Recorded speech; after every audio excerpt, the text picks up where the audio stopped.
most people never realize. The resistance is the signal, not the obstacle. The noise that shows up right when you try to center yourself is actually the doorway revealing itself.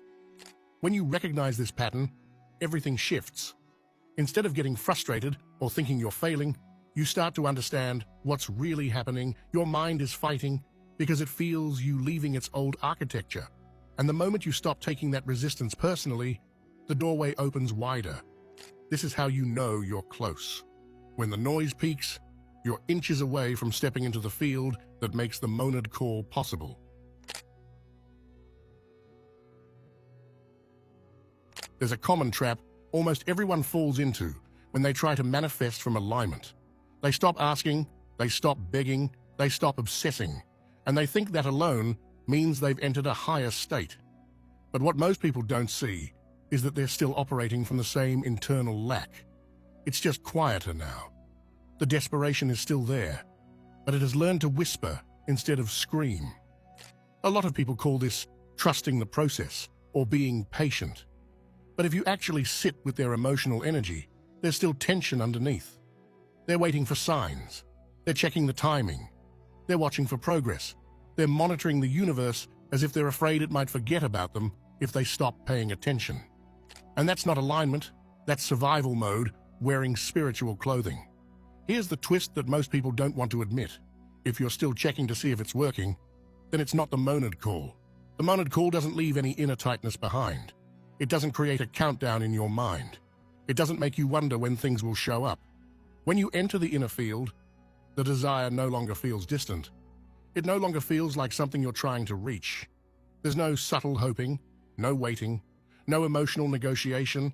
Everything becomes incredibly still, the kind of stillness that feels full rather than empty. This is where a lot of viewers will realize something important. They haven't been still, they've just been quietly begging. And that's okay, because this recognition is what breaks the pattern. This is the moment they finally see the gap between acting aligned and being aligned. Awareness alone is powerful here. When people realize the truth of their internal state, it softens the illusion and makes them more receptive to the next step. They become curious again, open again, ready to understand the technique in a way they couldn't access before. Because now they're not just listening, they're ready.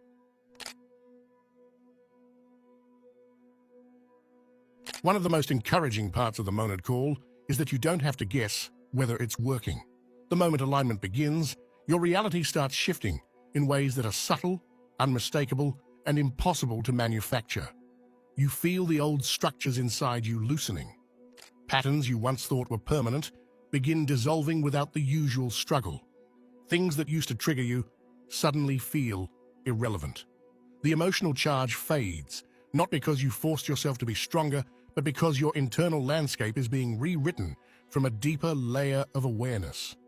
And then there are the echoes, the synchronicities that show up when the mind has stopped screaming and the field can finally answer. You'll notice repeating signs, aligned timing, strange coincidences that follow your thoughts like they're tracing your steps. People show up at the right moment, opportunities appear without effort, and your days start feeling arranged rather than chaotic. These aren't random. They're reflections of the inner field adjusting your outer world to match your inner coherence. When the field stabilizes, reality reorganizes itself around you. Something else happens too. A kind of emotional neutrality that feels different from apathy. You stop obsessing. You stop refreshing the timeline of your life, wondering when things will arrive. You stop gripping so tightly to the outcome because at a deep level, you don't feel like you're missing anything anymore. It's not emotional numbness, it's spaciousness.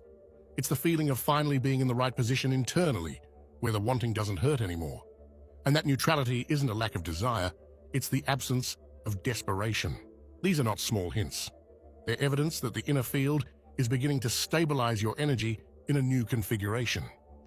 They show that the call has already started moving through your field, adjusting what no longer fits and amplifying what aligns. And once this rearrangement begins, the momentum becomes undeniable.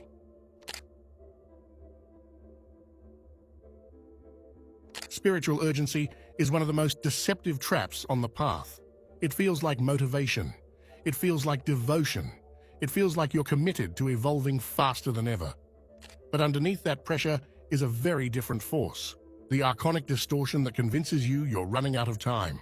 The moment you start feeling like you must ascend now, heal now, manifest now, you've already left the monad's frequency. Urgency collapses awareness into fear, and fear fractures the field. People don't realize how often they fall into this trap. They meditate harder, manifest harder,